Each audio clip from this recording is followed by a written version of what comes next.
যে সব জন্ম বারবার, মনুষ্য জন্ম একবার, আর জন্মিলে মরিতে হয় চিরসত্যি কথা। আপনারা এটা জানেন, এটা সকলেই জানে।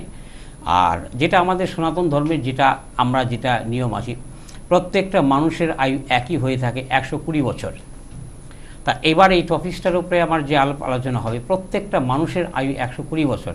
এবার প্রশ্ন থাকতে পারে যে প্রশান্তদা বলছে যে প্রত্যেকটা মানুষের আয়ু 120 বছর, কেউ 30 বছর বাঁচছেন, কেউ 40 বছর বাঁচছেন, কেউ 50 বছর বাঁচছেন, কেউ 20 বছরে এক্সপায়ার হয়ে যাচ্ছেন, বা কেউ 70 বছর বাঁচছেন, কিন্তু 120 বছর কেন বাঁচছেন না? তারা পৃথিবীতে কেন থাকছেন না? হ্যাঁ, এবার যেটা আমি জন্মন্ত বা তথ্য সম্বন্ধীয় আলাপ আলোচনা করব, কারণ সনাতন ধর্মের সমুদ্র মন্থন হয়েছে, সেটা আপনারা জানেন। নক্ষত্র লোক সৃষ্টি হয়েছে এবং আকাশ যেটা গগন আছে তাকে আমরা নবদেবতা বলে থাকি। তা গগনকে আমরা নবদেবতা বলে থাকি এবং আদি দেবতা বলে থাকি আমরা সূর্যদেবকে। এটা আপনারা জেনেই থাকেন। অর্থাৎ সমুদ্র মন্থনকালে যে সূর্যকে সুসময় উঠতে বলা হয়েছিল এবং সুমেরু পর্বতে এবং ক্ষীর সমুদ্রে সেই সমুদ্র মন্থন হয়েছিল, যে সমস্ত ব্রহ্মাণ্ডের যে গুপ্ত তথ্য যে আমাদের পাতালপুরীত অর্থাৎ ভূগর্ভে যেটা গচ্ছিত ছিল, যার জন্যই সমুদ্র মন্থন হয়েছিল। সেটার একটা কারণ আছে, যে সৃষ্টির ব্রহ্মাণ্ডের 4টা যুগের যে সাবজেক্ট ছিল, সত্য, তিতার, দাপর, কলি, এই 4টা যুগের সৃষ্টির রহস্য এবং সৃষ্টির লালন পালন করার জন্য ভগবান নিজেই এই সমুদ্র মন্থনের কর্তৃত্বতা করেছিলেন। সেটার কারণ হচ্ছে, আমরা মনুষ্যকুলে জন্মগ্রহণ করেছি, কিন্তু এই জগৎ সম্বন্ধে আমাদের অজানা। আমাদের পূর্বপুরুষ আদি পিতামহ ব্রহ্মদেবকে বলা হয়ে থাকে, যাকে আমরা ব্রহ্মা বলে থাকি। সনাতন ধর্মের জেনে থাকেন যে ব্রহ্মা দুটো হয়ে থাকে, একটি ব্রহ্মদেব, একটি মহাব্রহ্মা। অর্থাৎ পৃথিবীর ব্রহ্মার হয়ে থাকে 3টি মাথা, যাকে আমরা ব্রহ্মদেব বলে থাকি। পৃথিবীর ব্রহ্মা 3টা হয়ে থাকে এবং একটি ব্রহ্মা হচ্ছে সৃষ্টিকর্তা, পৃথিবীর ব্রহ্মা। তা যে সৃষ্টিকর্তা তাকে বলা হয় ব্রহ্মদেবকে, এবং পালনকর্তা বলা হয় ভগবান বিষ্ণুকে, এবং সংহারকর্তা ভগবান শঙ্করকে।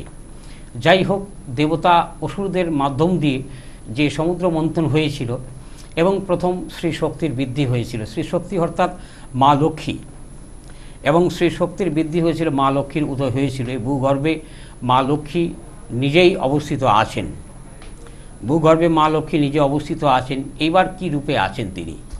কখনো হীরা, জহরত, মাণিক্য, বিভিন্ন রত্ন খচিত আছেন, এবং মা লক্ষ্মী বিভিন্ন লতা পাতা রূপে সেখানে অবস্থিত আছেন, এবং বিভিন্ন খনিজ পদার্থ রূপে তিনি অবস্থিত আছেন। এই সমস্ত পৃথিবীটা সৃষ্টির রয়েছে, এটা আমাদের ভারতবর্ষ ছিল, সারা পৃথিবী সত্য, তিতার, দাপর, কলি। আজ থেকে 5000 বছর আগের ইতিহাসে আমরা যাব, যেটা মহাভারতকালে, সেটা গোটা পৃথিবীটাই ভারতবর্ষ ছিল। তা ওই 4000 বছর আগে থেকে বিভিন্ন দেশে বিভক্ত হয়েছে, বিভিন্ন জাতির সৃষ্টি হয়েছে, সত্য, তিতার, দাপর, কলি। বুদ্ধিস্ট ধর্ম হয়েছে, বুদ্ধিস্ট ধর্ম পরে তৈরি হয়েছে ইহুদি ধর্ম, ইহুদির পরে ধর্ম তৈরি হয়েছে খ্রিস্ট ধর্ম, খ্রিস্ট ধর্মের পরবর্তীতে মুসলিম ধর্ম। অর্থাৎ 1400 হিজরি অবধি কোরআন শরীফ লেখা আছে, 1 হিজরিতে হচ্ছিল 1 বছর।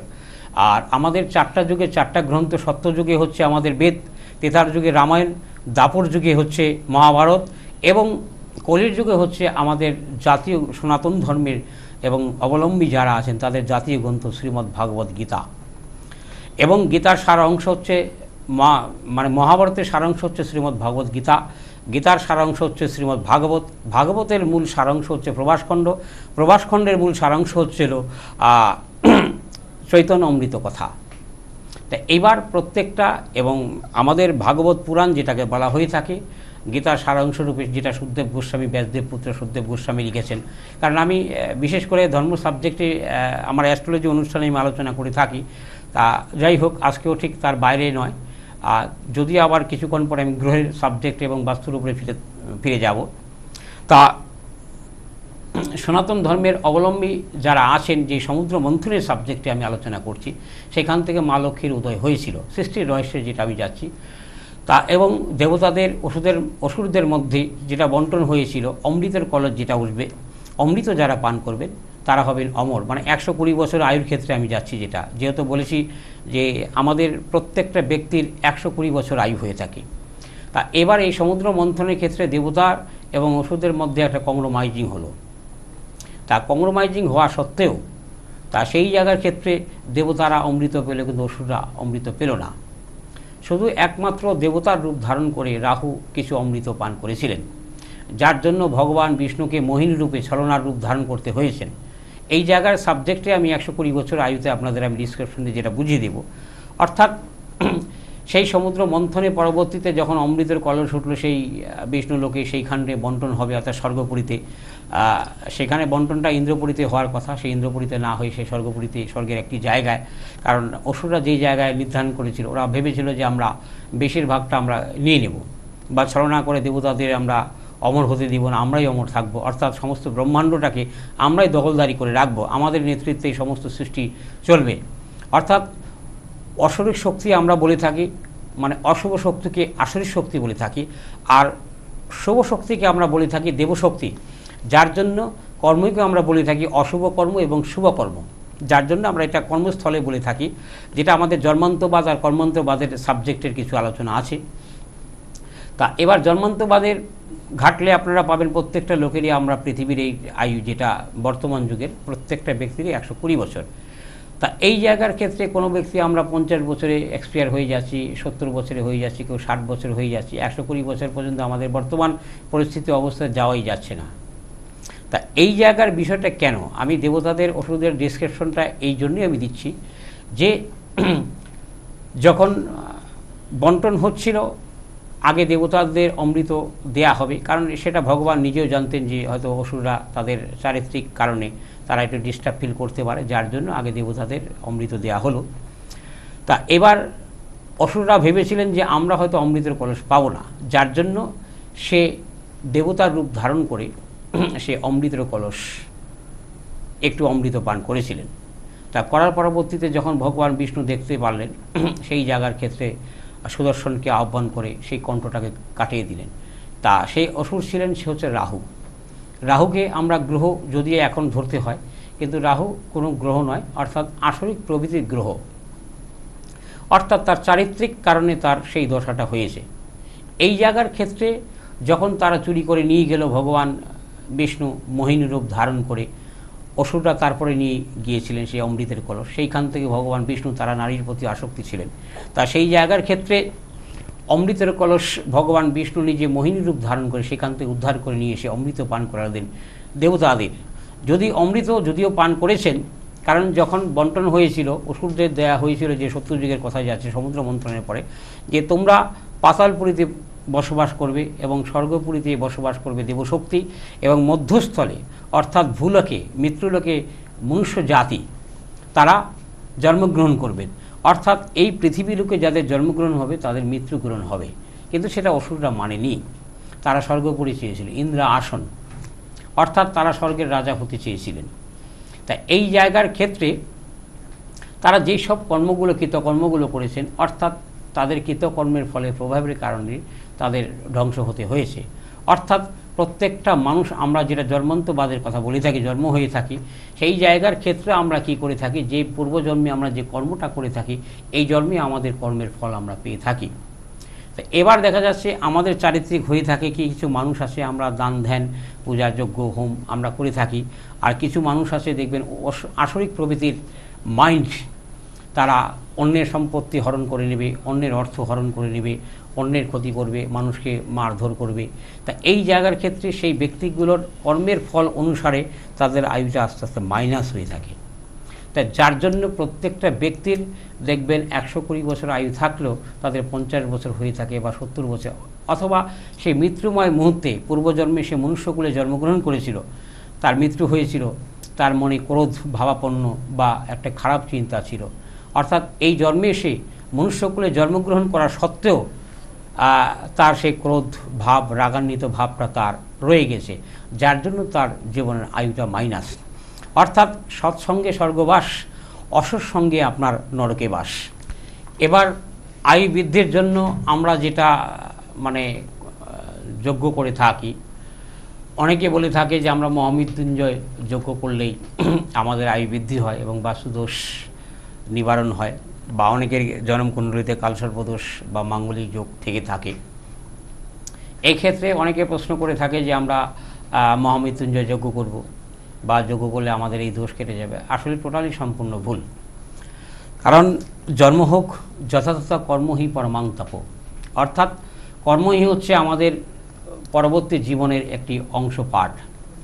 তা তদ্রূপ কালসর্পদোষ জন্মকুণ্ডলিতে থাকলেই যে আমি মহামৃত্যুঞ্জয় যজ্ঞ করলে আমার আয়ু বৃদ্ধি হবে বা কালসর্পদোষ কেটে যাবে, বা মাঙ্গলিকের ক্ষেত্রে আমি মহামৃত্যুঞ্জয় যজ্ঞ করলাম, সেই ক্ষেত্রে আমার মহামৃত্যুঞ্জয় যজ্ঞ করার পর মাঙ্গলিকের, সম্পূর্ণ এটা ভুল ধারণা।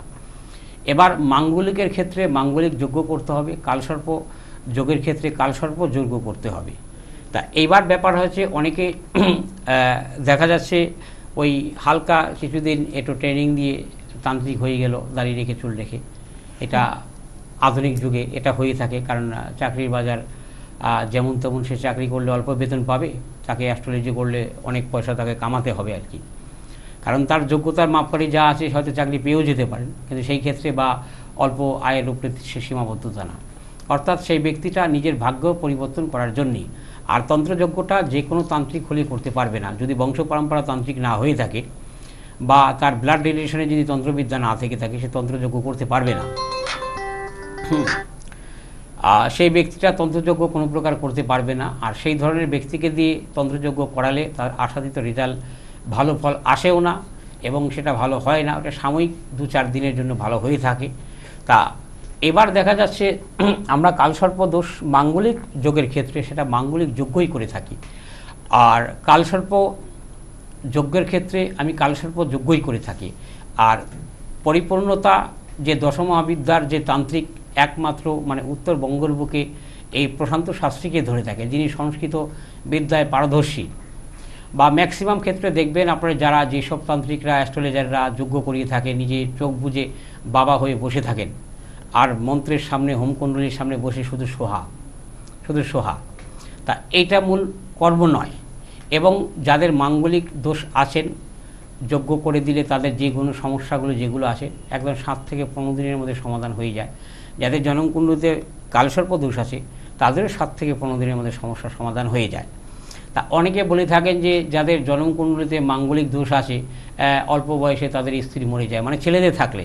আবার অনেকে বলে থাকেন যে অনেক মেয়ের জন্মকুণ্ডলিতে মাঙ্গলিক দোষ আছে, তার বৈধব্য যোগ আছে, মানে সে বিধবা হয়ে যাবে। তা এটা টোটালি আমি মানব না, টোটালি ভুল। কারণ ব্যাপার আছে মানুষকে ব্রেন হেমারেজ করে তার পকেট থেকে অর্থ নেওয়ার জন্য এটা একটা উপায়, ব্রেন হেমারেজ করে তার কাছ থেকে অর্থ নেওয়ার মতো উপায়।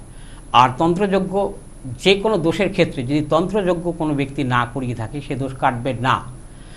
কারণ স্বয়ং ভগবান শ্রীকৃষ্ণের জন্মকুণ্ডলিতে কালসর্প দোষ ছিল, সে কালিয়ে দমন করেছে, অগাসুরকে বধ করেছে, কাকাসুরকে বধ করেছে, কংস নিধন করেছে, যমুনার বৃন্দাবন লীলা করেছেন, গোবর্ধন গিরি ধরেছেন, ইভেন মথুরাতে ইনি যুদ্ধ করেছেন, মহাভারতে যুদ্ধ অবধি করেছেন। ওই কালসর্পদোষ ভগবান শ্রীকৃষ্ণের জন্মকুণ্ডলে কিছু করতে পারেনি। হ্যাঁ, এবার এটা আপনারা বলতে পারেন সে ভগবান পরিপূর্ণ 16 কলা ভগবান আছেন। তা এইবার ক্ষেত্রে তাকেও কিন্তু মৃত্যুবরণ করতে হয়েছে। সে ভগবান নিজেই দেখিয়েছেন মৃত্যু লোকে জন্মগ্রহণ করলে যারাই করবেন তাদের মৃত্যুবরণ 100% করতেই হবে, যার জন্য একে মৃত্যুলোক বলা হয়ে থাকে।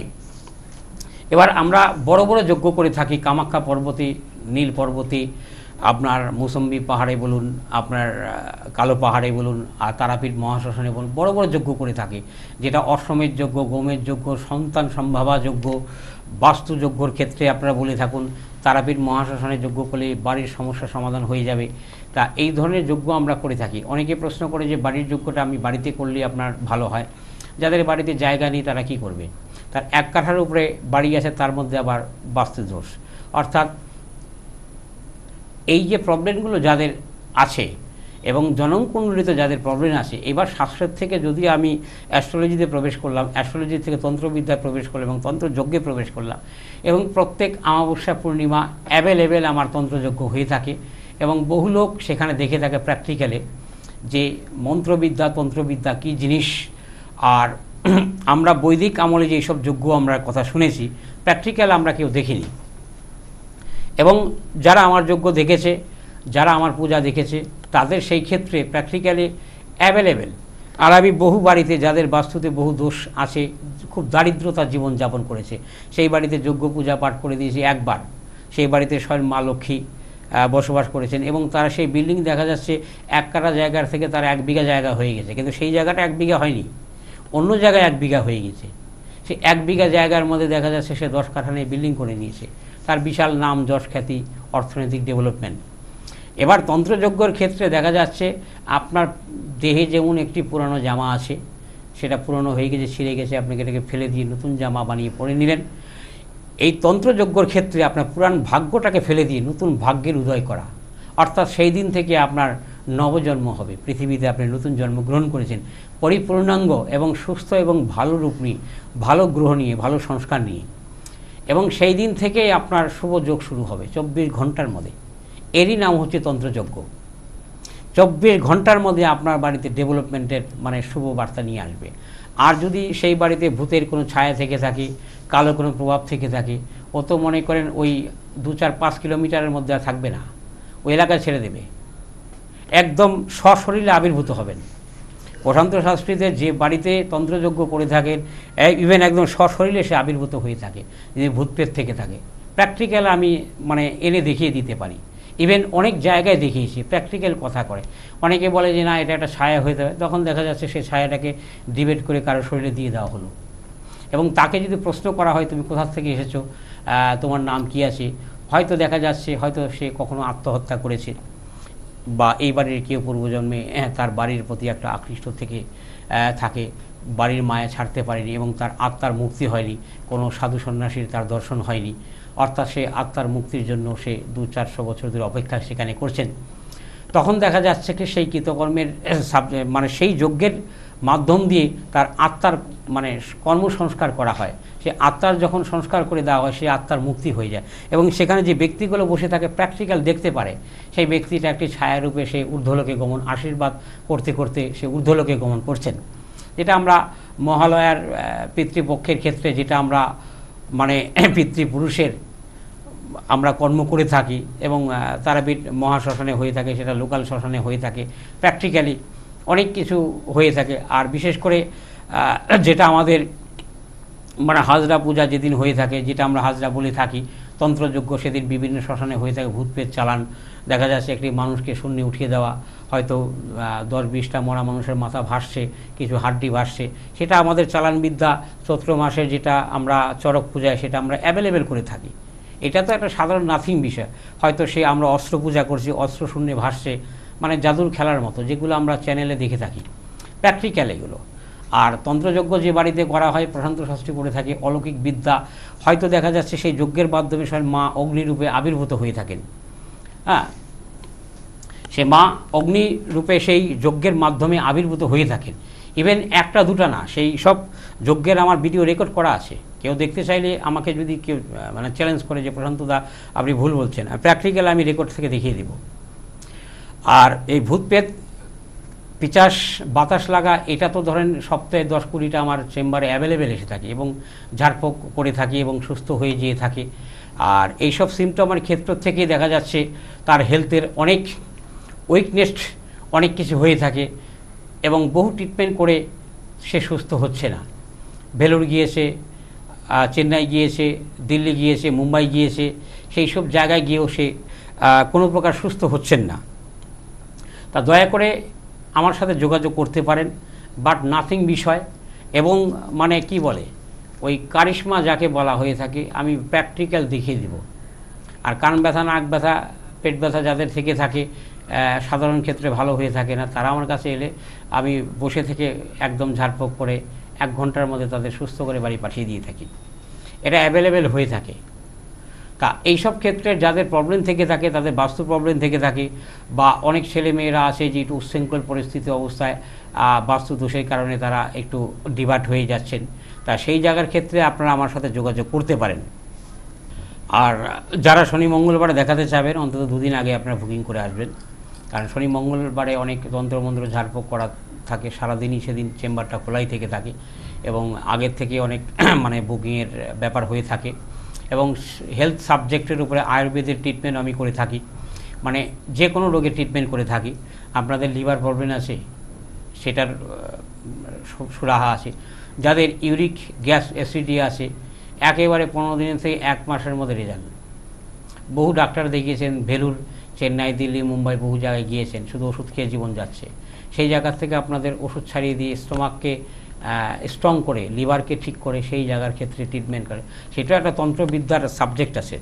শুধু যে মেডিসিন, আমাদের কোনো মেডিসিনে কোনো সাবজেক্ট নেই, শুধু গাছের লতা পাতা।